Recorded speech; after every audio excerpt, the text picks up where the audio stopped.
안녕하세요. 워런 버핏처럼 매일 신문을 박준모와 함께 읽으면서 투자의 고수가 됩시다. 5월의 신박 오늘 10월 17일 목요일 순서입니다. 벌써 목요일이다, 그죠? 네. 시장도 급변동하고 또 미국 대선을 이제 3주 남기고 있기 때문에 이것저것 또 체크해야 될 것도 많다 보니까 정말 시간이 금방 지나가는 것 같습니다. 우리나라 주식은 2614, 딱 여기서 껌딱지처럼, 여기서만 왔다 갔다 하고 있는데, 종목별로는 보면 그죠? 이 종목별 변동성이나 이런 거는 참, 답답한 그런 흐름을 보이는 경우도 많습니다. 그래서, 우리 초록이 님이 이렇게 얘기하셨습니다. 장이 어려우면 정말 참고 견디면 되는데, 정치인들이 장난치는 모습에 진저리가 납니다. 들어보면 금투세 정리한다는데 결정을 안 하고 뭘 더 먹을 게 있는지 정말 숨 넘어가 죽고 나면 결정하겠다는 것인지 장이 안 좋은 이유를 찾고 싶은데 금투세가 독박 쓰고 있어도 눈도 깜빡하지 않는 모습.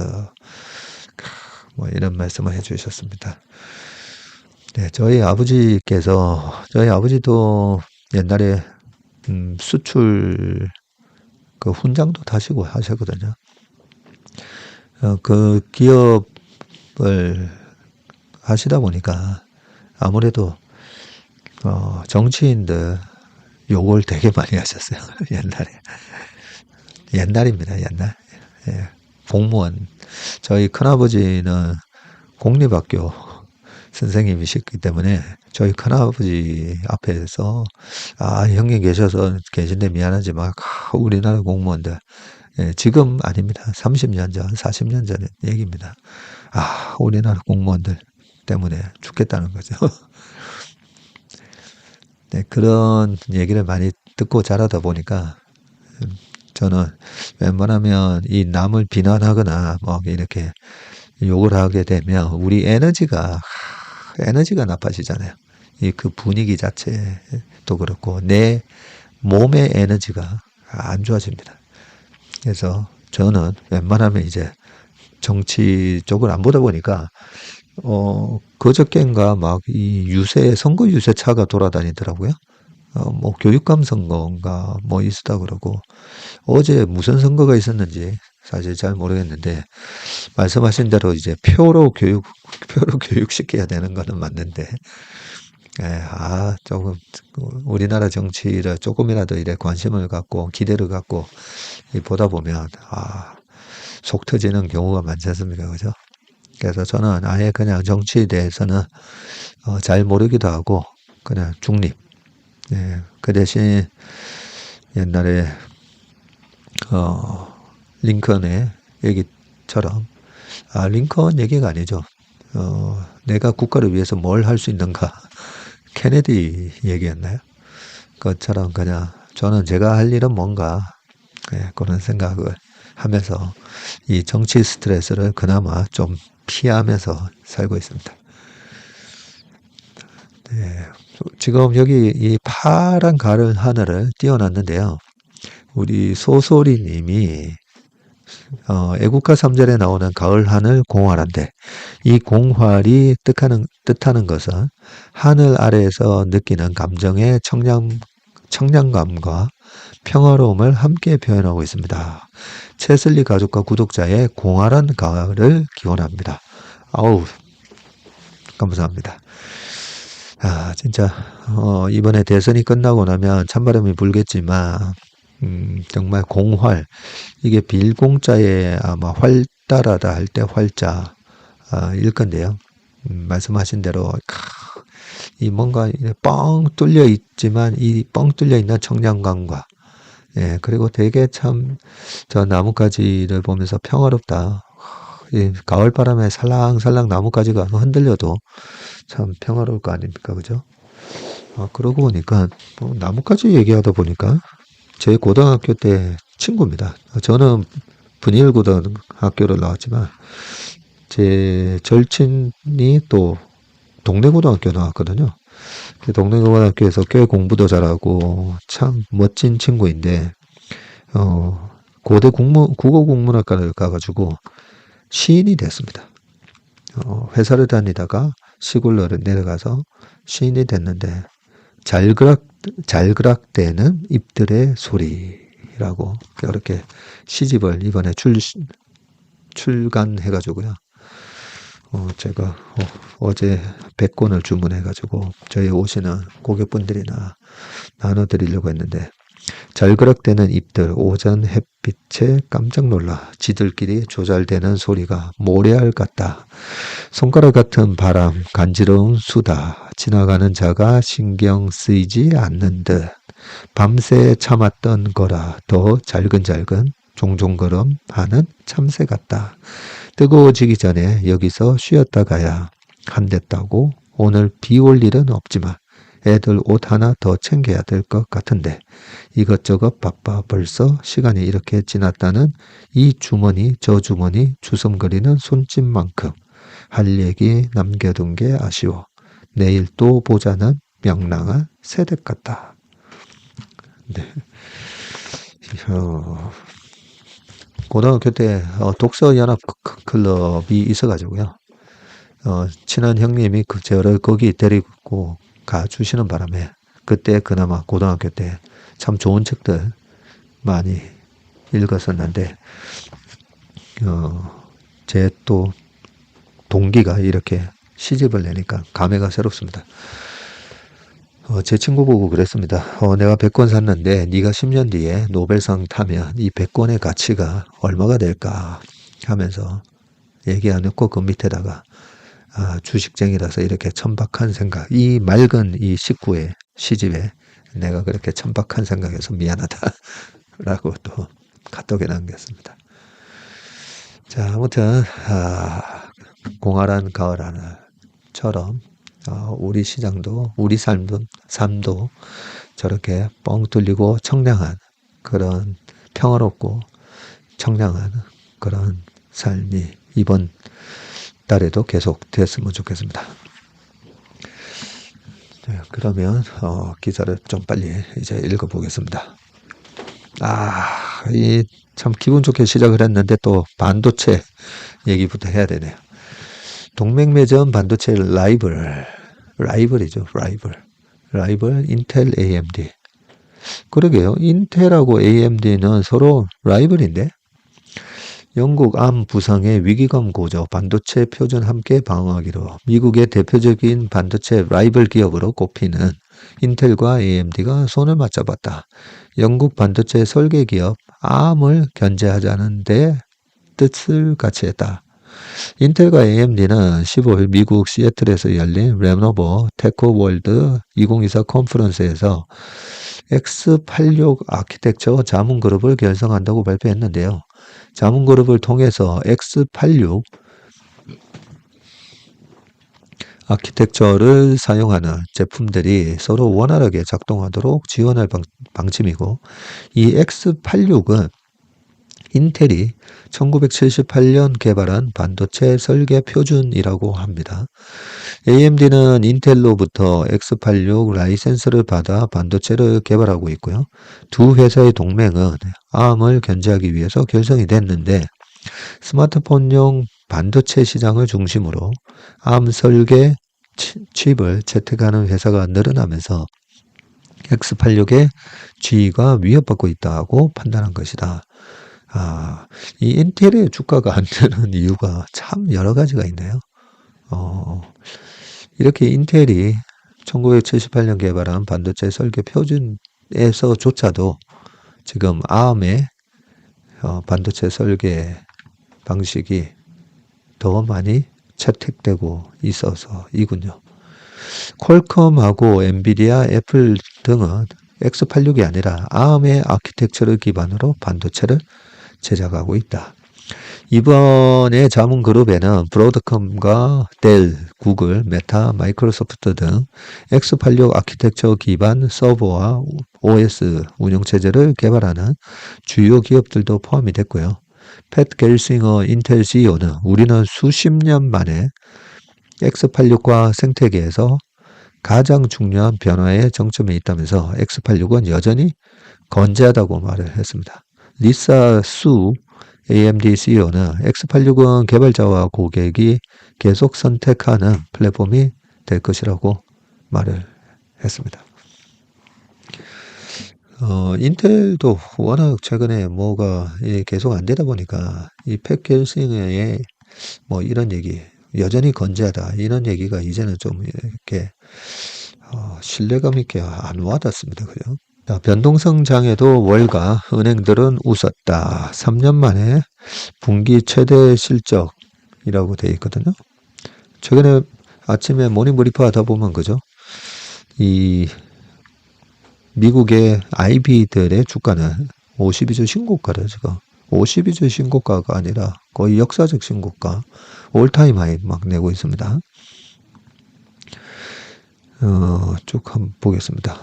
코로나 이후 금융시장 변동성이 가장 컸던 올해 3분기 그러네요. 8월달하고 9월달 뭐 시장이 한번 확 빠지고 했으니까요. 올해 3분기 미국 월가에 대형 은행들이 3년 만에 최대 분기 실적을 거뒀는데 주식 채권 등 거래와 IB 부문에서 예상보다 큰 수익을 올린 덕분이다. 골드만삭스 순이익 45% 증가를 했는데 볼게요. 미국 금융산업지수가 올타임 하이가 맞겠죠. 이 21년도에 어느 정도 올랐었는지 조금 기억이 나지는 않는데 미국 대형은행 연도별 1에서 3분기 매출 추이입니다. 또 1050억 달러, 940억 달러, 900억 달러 하다가 지금 970억 달러로 2021년보다는 좀 덜 하네요. 보니까 골드만삭스는 15일 3분기 순이익이 전년 동기 대비해서 45% 증가한 29억 9천만 달러를 기록하고 매출도 동기가 7% 늘어서 127억 달러를 올렸다고 했고요. EPS는 8.4달러로 시장조사 업체 LSEG가 집계한 시장 기대치 6.89 대비해서 훨씬 웃돌았네요. 페드의 금리 인하와 뉴욕 증시 강세로 주식거래 수익이 급증해서 3분기 호실적을 이끌었다는 분석이 나옵니다. 기업의 인수합병, M&A와 회사채 발행, IPO 등에서도 활기를 띠며 3분기 투자은행 부문 수수료는 전년 동기 대비해서 20%나 증가했고요. 그간 고금리 장기화로 대출 등을 미루던 기업들이 금리 인하 사이클이 시작되면서 자본 조달에 나선 덕분이다.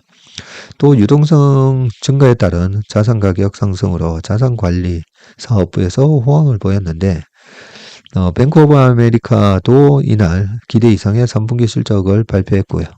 3분기 순이익은 전년 동기 대비 12% 줄어든 68억 달러를 나타냈지만 주당 순이익이 81센트로 시장 전망치 77센트를 웃돌았다. 3분기 매출도 254억 달러로 시장 전망치를 넘어섰고 은행의 주요 수익원인 순이자 이익이 1년 전 동기보다 2.9% 줄었지만 주식 채권 거래와 자산관리 투자은행 부문 수수료로 이를 상쇄했다는 설명이다. 같은 날 나온 시티그룹도 시장 예상치 웃돌았다는 얘기고요. 매출이 1년 전보다 31%나 급증해서 다른 부문의 매출 감소를 상쇄했다. 이렇게 되어 있습니다. 자, CEO도 예상치 못한 실적 호조라고 하는데 팬데믹 이후 시장 변동성이 가장 극심했던 3분기 대형 은행들이 시장 예상을 뒤엎고 실적을 만회했다고 전했고요. 3분기 시장은 크게 요동쳤다. 투자자들이 고용, 물가 등 새로운 경제 지표가 나올 때마다 페드의 금리 정책에 어떤 영향을 미칠지 촉각을 곤두세우면서 시장이 출렁거렸고 이 기간 S&P 500 지수는 8.5% 하락하고 변동성 지수인 빅스 옵션은 15에서 22.6까지 치솟았고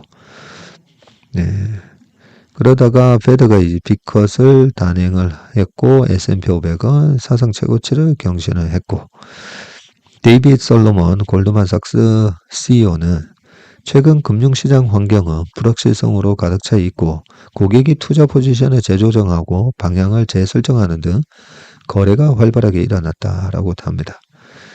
3분기 실적 호전은 대형은행 임원도 예상하지 못한 건데 솔로몬 CEO는 불과 3주 전까지만 해도 거래 부문 매출이 1년 전보다 10% 떨어질 수 있다고 우려했다고 말을 했고요. 이날 골드만삭스는 3분기 주식거래 부문에서 매출 35억 달러를 올려서 21년 1분기 이후 최대 분기 실적을 냈다고 발표했습니다. BOA도 트레이딩 부문에서 매출 증가율 12%를 기록을 했고요. 브라이언 모이니헨 BOA CEO는 한 자릿수 대 초반 정도의 매출 증가율이 예상된다고 했습니다. 월가에서는 미국 경제가 침체 없이 인플레이션을 낮추는데 성공했다는 평가가 나오고 있고요. 이에 따라서 금리 인하 사이클이 당초 우려와 달리 은행권에 타격을 주지 않았다는 설명입니다. 다만 제이미 다이먼 JP모간 CEO는 앞으로 상당히 혼란스러울 수 있다며 경계태세를 늦추지 말아야 한다고 강조했다. 네. 제이미 다이먼 회장님이 최근에도 계속 안 좋게 얘기했는데 이 안 좋게 얘기한 게 22년 10월달 미국 시장이 바닥쳤던 S&P 500이 3,500 살짝 깨졌던 그 10월 달에도 앞으로 여기서 20% 정도 더 빠질 수 있다. 네, 이런 얘기도 하시면서 계속 일관되게 안 좋을 수 있다. 조심해야 된다. 예, 그렇게 얘기를 하십니다. 이러다가 정말 한 26년쯤에 제가 생각하는 이거 좀 걱정되는 하락은 26년에 또 미국 대통령 2년차에 오지 않을까 싶은데 그때 출렁하면 아마 많은 또 언론들이 제이미 다이먼 회장님한테 또 물어보겠죠. 예. 자, 여기서 우리가 하나 기억하고 넘어가야 될게요. 2007년도에도 그때도 똑같았었습니다. 9월 18일 날 페드가 50bp 인하를 하거든요. 그러고 나서 11월 초 두 번째 금리 인하할 때까지 시장이 좋았어요. 지금처럼 좋았는데 그러고 나서 12월에 주가가 또 확 밀립니다. 그때 페드가 또 세 번째 금리 인하를 했고요. 그런데 2008년 들어서면서 시장이 급락을 하죠. 그때랑 너무 지금 금리 인하 사이클도 비슷하고 그때 금리 수준도 지금하고 거의 똑같다 보니까 장단기 금리 역전된 것도 마찬가지고요.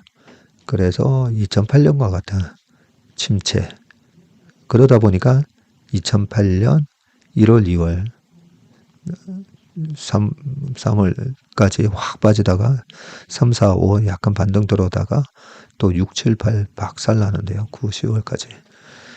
지금 그런 그림을 보면서 올해 연말하고 내년 초 조심해야 된다. 이런 얘기가 많거든요. 그러면 그때 당시에 우리가 그때처럼 될 수 있는가는 이 미국 대형은행들 1, 3분기 매출하고 이번에 4Q에 나올 미국 대형은행들의 실적을 유심히 살펴봐야 됩니다. 2007년 4분기부터 이 골드만삭스하고 미국의 주요 IB 5개 회사, 그때는 리만도 있었고 베어스턴스도 있었거든요. 그 회사들이 엄청난 충당금을 쌓으면서 4분기부터 실적이 박살이 나기 시작합니다. 10월, 11월, 12월. 그게 박살이 나면서 주가가 흔들리고 베어스턴스의 CEO 사임에 대한 압박이 계속 4Q에 있고요.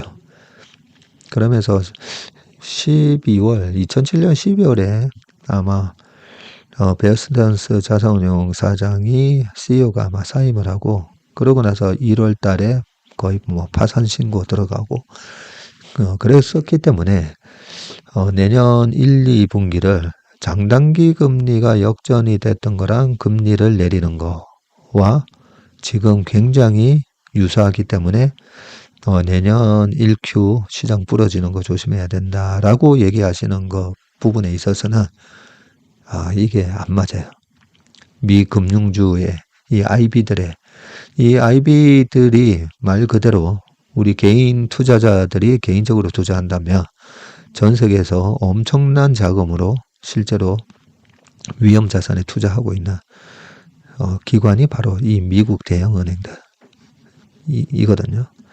그래서 지금 이렇게 3Q에도 서프라이즈한 실적이 나오고 있고 4Q에 뭔가 실적을 부러뜨릴 만한 그런 요인이 없기 때문에, 그래서 저는 그 2007년 케이스보다는 미국 대통령 선거가 끝나고 나면 2016년 끝나고 나서 2016년 한 10월, 11월 주가 보면요. 뭐 지금하고 똑같습니다. 예, 지지선이 다 깨져 가지고요. 코스피도 그렇고 코스닥도 그렇고. 하지만 2017년이 되면서 시장이 꽤 크게 올라가기 때문에 저는 2017년과 같은 장이 재현될 수 있다. 예, 그렇게 믿고 있습니다. 자, 그러려면 여러 가지를 제가 체크를 하거든요.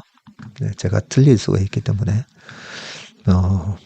미국 침체 빠질 확률이 낮다. 고위험 고수익 배당 늘어라고 돼 있는데, 자, 제가 요걸 보여드리죠. 강의 가거나 하면 금융위기 이후 가장 낮은 하이힐드 스프레드라고 돼 있잖아요.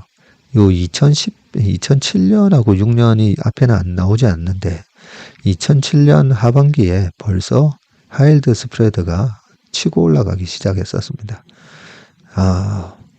경기 하드랜딩이 오니까 이런 하이힐드 정커본드 무조건 다 날려. 무조건 다 날려 하면서 이렇게 스프레드가 올라가는 거거든요. 이 하이힐드 스프레드라는 게 뭐냐면 투기 등급 채권에서 미국 10년물 국채 수익률 뺀 겁니다. 금리만 갖고 보면 전체적으로 시장 금리가 높아서 하이힐드 금리가 높을 수도 있는 거잖아요. 그래서 시장 금리를 반영을 해서 무위험에 해당되지만 돈의 가치를 나타내는 이 미국 10년물 국채 금리를 빼줘서 지금 얼마나 투자자들이 위험 선호도가 어떻게 갖고 위험을 굉장히 회피하려고 하는지, 아니면 아니야 지금 회사 안 망할 거야, 그러니까 한 8%짜리 회사채 저거 사도 돼, 예, 그런 마음을 나타내는 게 바로 이 신용 스프레드라고 보시면 됩니다.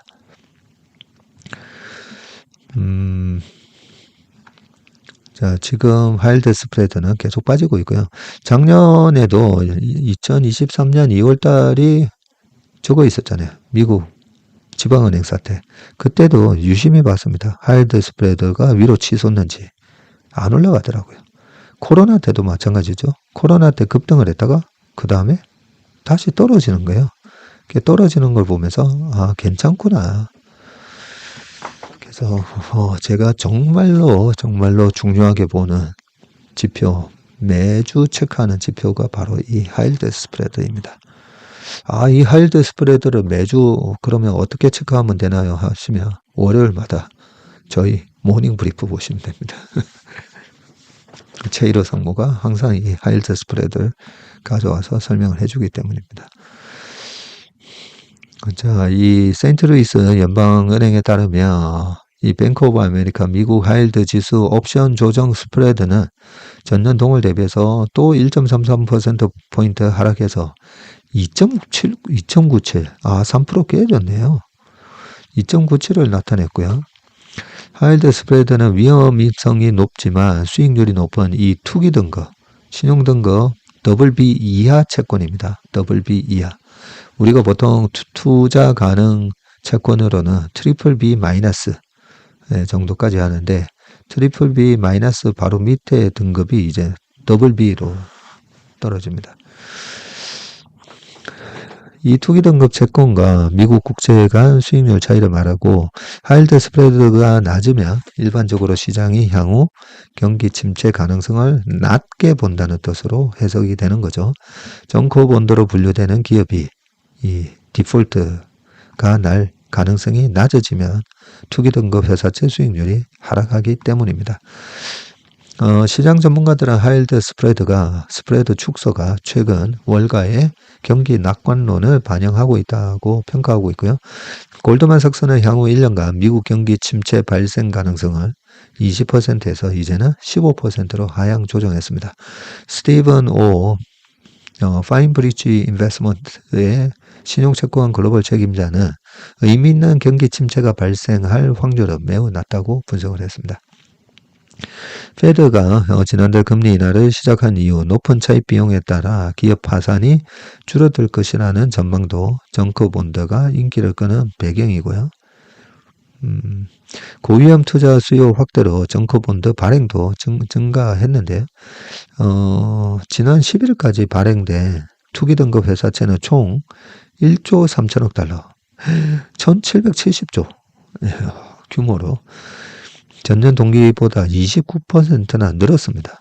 투자회사 EPFR에 따르면 지난달 25일, 이달 2일 정커본드 펀드로 유입된 자금은 42억 달러로 11주 만에 가장 많다고 합니다.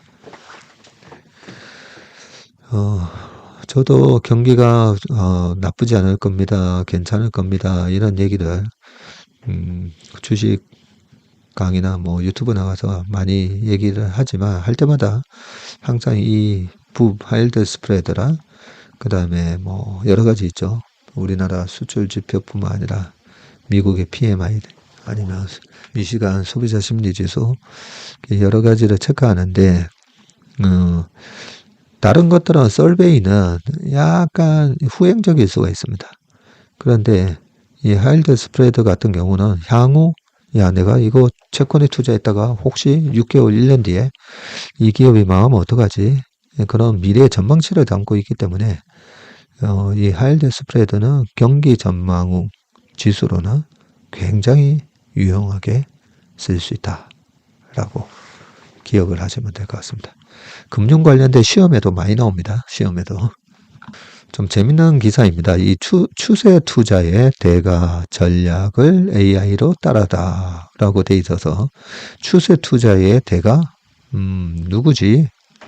했더니 제시 리버모를 얘기를 한 거더라고요. 한번 읽어보겠습니다.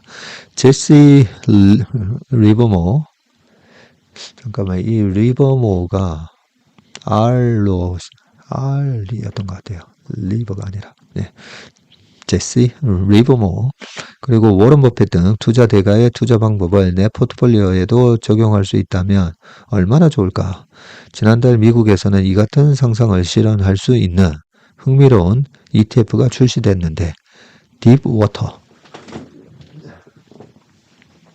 깊은 물이네요. 딥워터 자산운용 산하의 AI 기반 투자 브랜드인 인텔리전트 알파의 인텔리전트 리버모 ETF. 근데 여기서는 LIVR이라고 썼네요. 그러면 R이 아닌가 보다, 그죠? 네, 제시 리버모인가 봅니다. 자, LIVR ETF는 미국의 전설적인 투자자 제시 리버모의 이름을 땄는데, 리버모는 기술적 투자자이자 추세 추종론자로 잘 알려져 있고 운용보수가 0.69%인 이 ETF는 메타플랫폼즈, 엔비디아, 그리고 TSMC, 핀더더 등으로 구성이 되어 있다고 합니다. 인텔리전트 알파는 세계적으로 유명한 투자자의 전략을 생성형 AI로 본떠서 액티브 ETF를 운용하는데 생성형 AI 서비스인 챗GPT 그리고 클로드, 제미나이 기반의 LLM을 활용하고요. 투자 대가들의 철학과 투자 성격, 컨셉에 맞는 투자 포트폴리오를 구성한다. 포트폴리오를 만드는 과정은 크게 세 단계로 나뉘는데 일단 AI가 상품에 투자할 법한 투자자의 성향과 특징을 규정하고 이에 따라서 투자 대상과 포트폴리오 규모, 방향성을 정하고 전략을 수립하고 AI를 통한 정성적 분석도 투자 전략에 반영한다. 리버모어의 투자법을 표방하는 ETF는 가격 모멘텀이나 추세적 요인을 중요시하는 식이다. 다음 단계에는 AI 분석 기반 포트폴리오 안을 만드는 것인데 1단계에서 분석한 특징을 바탕으로 생성형 AI 모델을 통해 투자 상품을 결정하고 리버 ETF는 이 과정에서 20개에서 30개 주식 포트폴리오를 선정하고 보유 주식의 최대 가중치를 10%로 제한을 한다. 세 가지 생성형 AI가 각각의 포트폴리오를 만든다. 자, 마지막으로는 포트폴리오 선정인데 2단계에서 도출한 포트폴리오 세 가지를 애널리스트가 평가하고 실제로 투자에 적용할 것을 선정을 하는데 운용사가 의도한 투자 전략과 설정한 제약 요인 등이 제대로 반영됐는지도 평가한다. 인텔리전트 운용은 추가로 버핏의 가치 투자법을 학습한 AI 기반 ETF인 인텔리전트 오마하도 출시할 예정이라고 하네요. AI 기술이 발전하면서 액티브 ETF 시장에서도 이처럼 새로운 변화가 지속될 것으로 보인다. 다만 리버는 신생 ETF로 운용 기간이 매우 짧고 펀드 규모와 거래량도 적다는 점을 유의해야 한다. 이번에 삼성증권 수석연구위원이 기고한 글이군요. 네.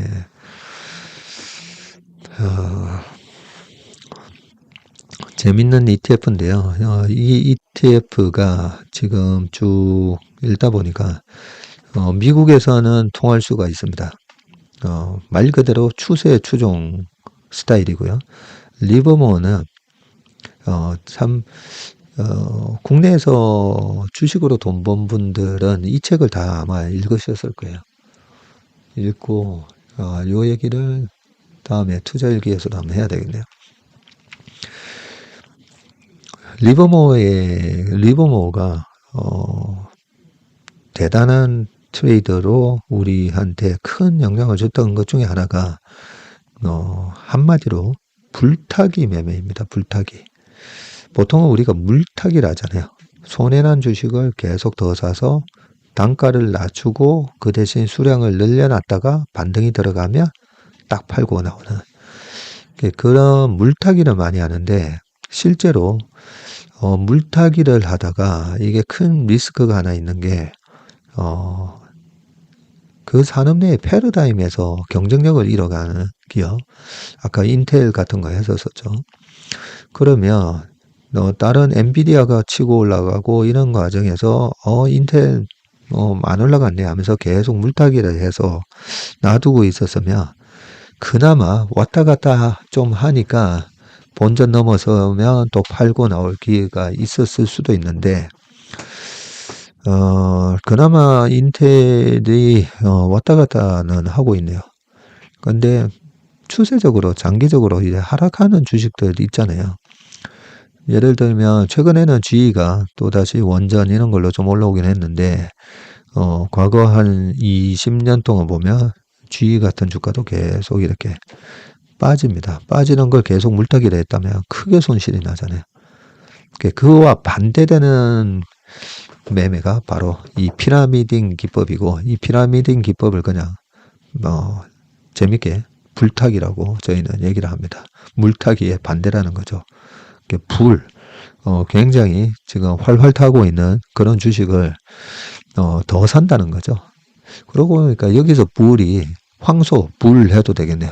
잘 올라가는 주식, 불리시한 주식, 베어리시한 주식, 불리시한 주식을 오히려 더. 그러면 이게 되게 하기 힘듭니다. 특히나 우리나라처럼 이 박스권에서 왔다 갔다 하는 시장에 익숙해진 분이 이 불타기 매매를 하면 그러다가 계속 쫓아사다가 결국은 크게 손실나. 근데 사실이잖아요. 작년에 2차 전지가 그랬고 그 전에 21년도에 대형주들 네이버 카카오도 그랬고 우리나라 주식은 장기적인 성장을 하는 듯 하다가도 또 확 꺾입니다. 글로벌 유동성에 의해서 페드의 그런 금리 정책에 의해서도 확 꺾입니다. 왜냐하면 시장이 얇기 때문에. 그래서 우리나라 시장에는 이 피라미딩 기법이 잘 맞지 않은데 우리나라 시장 중에서도 그래도 10배, 20배, 30배, 100배 난 주식도 있잖아요.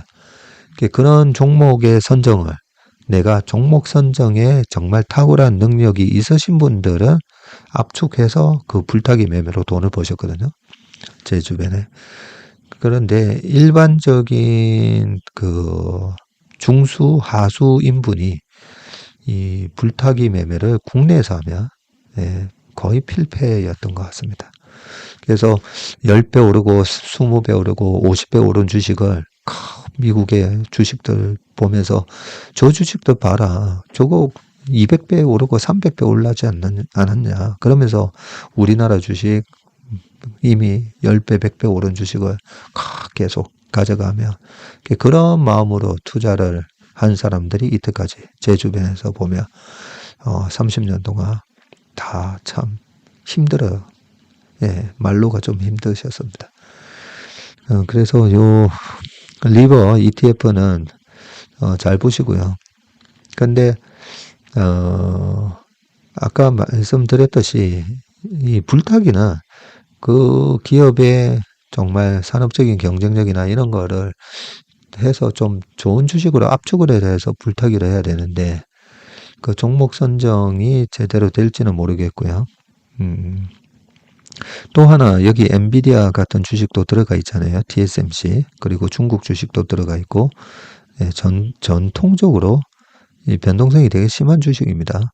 메타도 이번에 22년도에 70% 빠졌다가 올라왔거든요. 그러면 올라갈 때 막 더 샀다가 결국 이 리버모의 피라미딩 기법은 내가 산 단가가 계속 올라가게 돼 있는데요. 그 단가를 깰 때부터 또 팔게 돼 있습니다.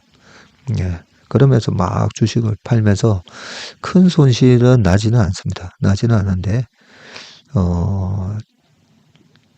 수익이 좀 잘 안 날 수도 있습니다. 어느 정도 이건 너무 과한데 했을 때 워런 버핏은 금리하고도 비교하고 이 주식 너무 과한데 하면 또 애플 주식 최근에 이익 실현도 많이 하셨잖아요. 그죠? 그래서 이렇게 피라미딩 기법으로 계속 수익이 많이 났을 때 이 ETF가 정말 어디서 이익 실현을 하는지 그게 한번 이 ETF 들어가서 한번 알아봐야 되겠네요. 재밌는 ETF가 나와서 ETF도 설명드리고 제시 리버모의 피라미딩 기법에 대해서도 좀 설명을 드렸습니다.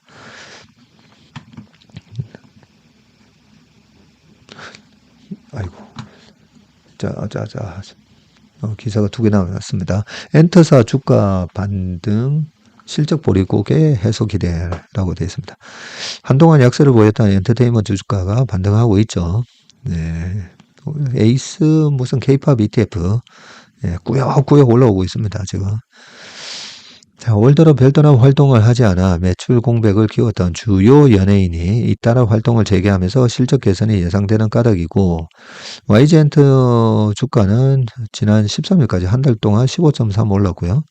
SM도 12.4, JYP가 11.7, 하이브가 7.3 올랐습니다. 주요 엔터사들은 올 들어 실적 보릿고개를 거쳤는데 BTS, 블랙핑크 등 대형 IP 활동이 부쩍 줄을 서고 있고요. 증권가는 올 3분기에도 이 여파가 지속될 것으로 보고 있다.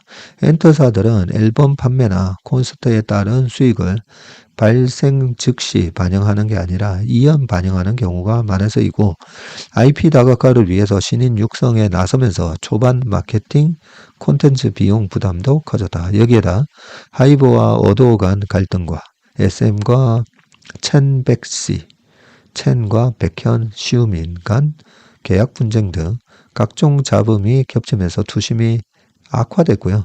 지난달에는 엔터사사가 각각 52여 신저가를 다시 썼습니다. 분위기가 반전된 건 이달부터인데 주요 IP의 음반, 음원, 발매와 콘서트가 잇따르고 있고요. YG 대표 걸그룹 블랙핑크의 완전체는 내년 컴백과 대규모 해외 투어를 예정하고 있습니다. 연내에는 걸그룹 베이비몬스터와 보이그룹 트레저가 각각 컴백할 예정입니다. 오는 21일에는 SM의 걸그룹 에스파가 활동을 재개하고 하이브의 걸그룹인 아일리도 같은 날 앨범을 출시할 예정입니다. SM은 연내 NCT 드림을 컴백시키고요. JYP는 4분기 중 핵심 IP인 스트레이키즈의 스페셜 앨범을 내군요. 걸그룹 있지의 컴백과 중국 프로젝트 C그룹 데뷔도 연내로 예상이 됩니다. SM과 JYP는 한국 거래소 밸류업 지수에 편입된 것도 호재라는 평가입니다. 연기금과 외국인 투자자 유입에 도움이 될 수 있었다.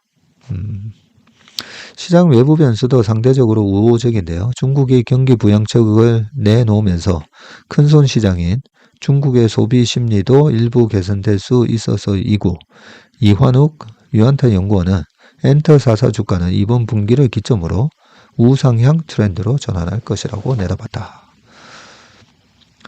제가 짝수의 홀수에 그리고 선거와 스포츠 빅 이벤트 때문에 엔터 주가가 짝수에 약하고 홀수에는 또 좋아지고 뭐 그런다고 하면서 내년도에는 지금 52주 신저가를 냈던 이런 엔터 주식들이 내년 상반기까지는 그래도 좋을 것 같습니다 라고 얘기했는데 정말 좋아지는지 네, 저도 한번 궁금합니다. 자, 마지막 기사입니다. K바이오 경쟁력을 갉아먹는 코스닥 상장 규정. R&D 하면 손해고 신약 개발 접기도 미 모더나도 못 지킬 규제 지적. 안대규 바이오헬스부 기자님이시군요. 25년간 경영했지만 이렇게 힘든 경우는 처음 봅니다. 신약개발업체 대표인 60대 A씨는 최근 유동성 위기에 몰린 회사를 살리기 위해서 노후 자금 5억 원을 몽땅 털어넣었고요. 직원들도 모두 내보내 사실상 1인 기업이 됐다고요. 그런 상장 유지 요건이 걸림돌이 돼 투자 유치가 안 된다며 창업을 깊이 후회하고 있다고 토로했습니다.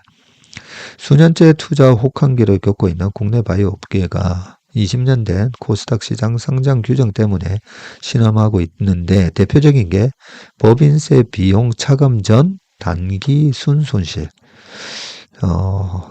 법차손, 그리고 매출 요건인데 3년간 2회 이상 자기 자본의 50% 이상 법차손이 발생하거나 매출이 30억 원 미만이면 관리 종목으로 지정이 되게 되어 있습니다. 3년간. 한 바이오 기업 대표는 신약 개발에 더 많은 R&D와 임상 비용을 투입해야 글로벌 경쟁이 가능하다면서 법차손의 요건은 신약 개발이 잘 될수록 투자자들이 떠나도록 하는 독소 조항이라고 한탄을 했고요. 신약 개발 마지막 단계인 임상 3상 단계까지 가지 않은 R&D 투자는 모두 비용으로 처리가 돼서 법차손만 늘어날 뿐이다.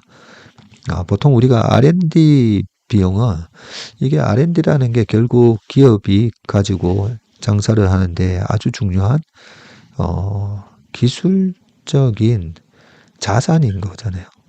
무형의 자산인데 이 R&D 투자를 위해서 엄청나게 돈을 때려 부었을 때 그걸 전부 다 비용으로 잡다 보면 그 눈에 보이지 않는 무형의 기술적인 자산은 커져가는데 그거는 반영 안 하고 다 비용으로 때리다 보니까 회계에서는 이 R&D를 자산으로 잡을 수 있도록 되어 있습니다. 근데 아마 여기서는 신약개발 마지막 단계 임상 3상 단계까지 가지 않은 R&D 투자는 모두 비용으로 처리하도록 되어 있군요. 신약개발의 평균 10년 그리고 1조 원 이상 투입되는 바이오 산업의 특성을 반영하지 않고 제조업과 똑같은 잣대를 적용해서다. 이게 제조업하고도 똑같이 적용이 되나 보네요. 한국보건산업진흥원에 따르면 바이오 헬스 분야 기술평가 특례상장 기업의 83%가 법차손 요건을 지키지 못하고 있고요. 세계 최대 바이오 산업 경쟁력을 자랑하는 미국은 어떨까 궁금하네요. 저도. 세계 최초 대사 이상 관련 지방간염 치료제 개발사인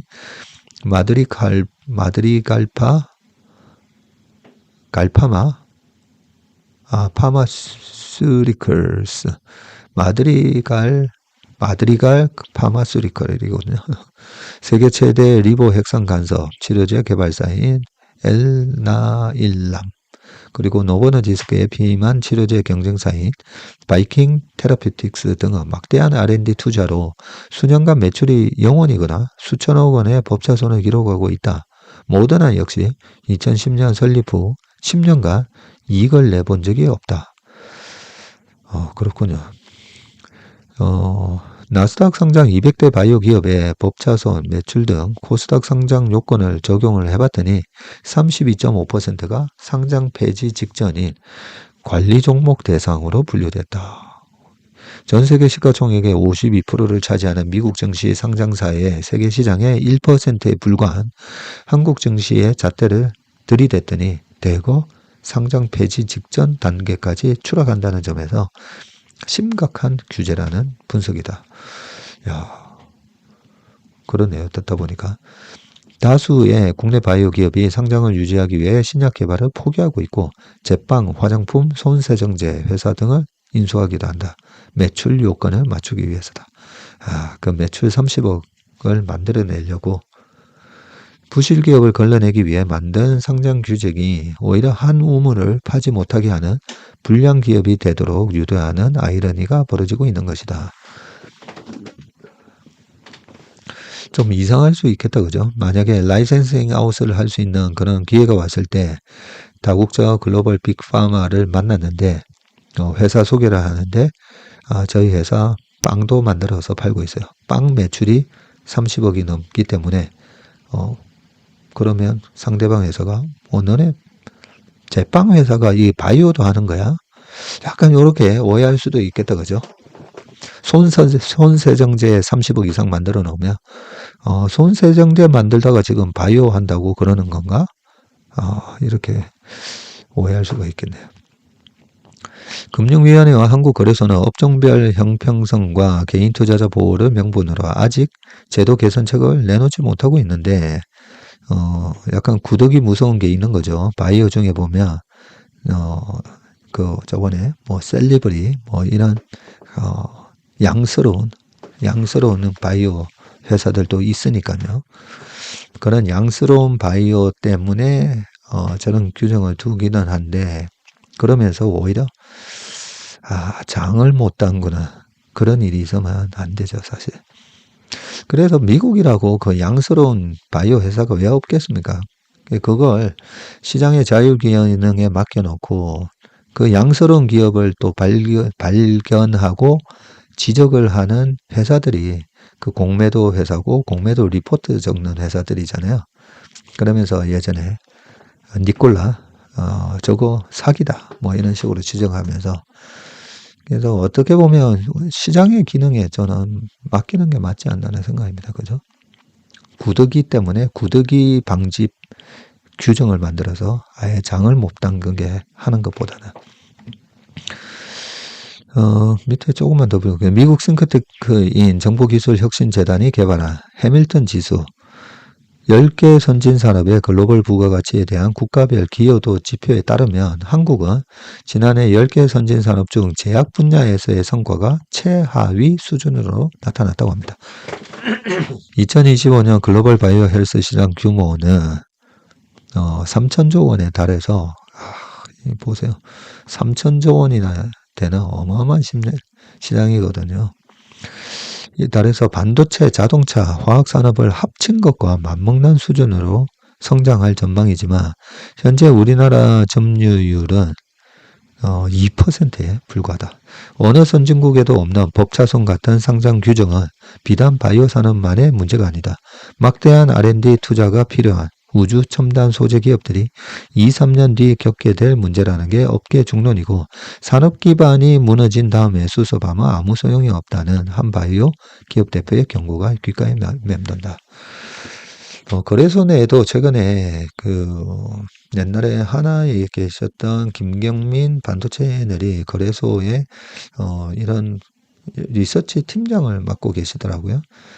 그래서 일반적으로 증권사에서 커버하지 않는 종목을 직접 커버도 해주고 그러면서 좀 객관적으로 커버할 수 있잖아요.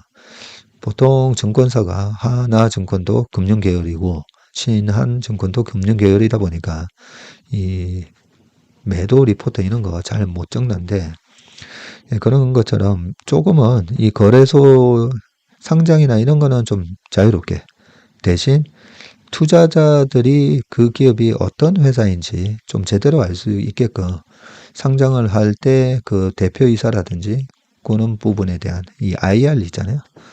그런 거를 좀 더 강화시키면 어떨까 그런 생각을 해봅니다.